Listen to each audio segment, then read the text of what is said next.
Okay. So, what was the panel that you folks were on today?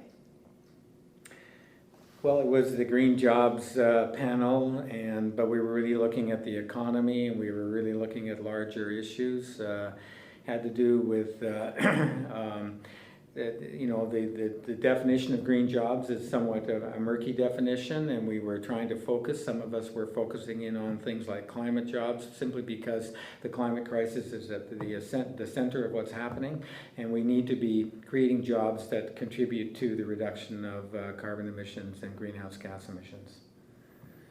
What he said, no, yeah, no, exactly though, and it was really humbling to be able to hear so many different perspectives on this particular topic. I think that we had a really well-rounded panel, and everybody complemented each other very well. We were able to bring different perspectives, but within the same focus.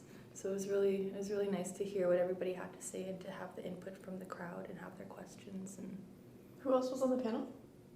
Lars. And Kevin? Yeah. Cool. And they spoke about, just to cover some of the things that they spoke about the degrowth phenomenon. We have to look at our whole economic system and the way it's going, the system of production and consumption and what's happening.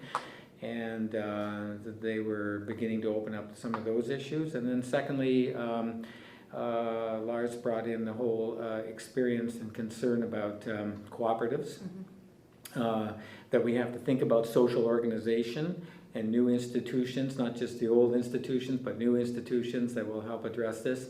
And of course, cooperatives have been around a long time, but it's time to revive them and revitalize them. So we were into that as well, all a part of green job creation.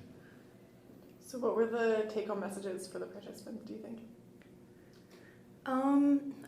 I just focused on reminding people that they have that power for change resides in our power of choice. And you know, it's very, the work that we're doing is very much needed right now, but it's going to be a long uphill battle, especially with the people in power right now.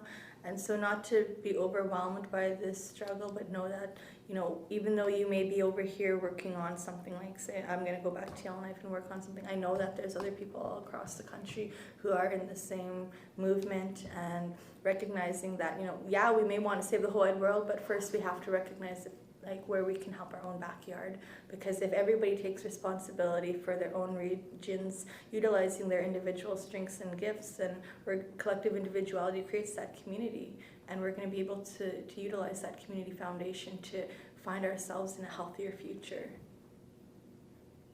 Yeah, and I exactly, and I think that among the take-home messages were the whole question of how do we start to work together across regions and across different sectors of society. The role and importance of youth in driving a lot of this, because this generation really needs to give that leadership and that vision of where we can go in the future.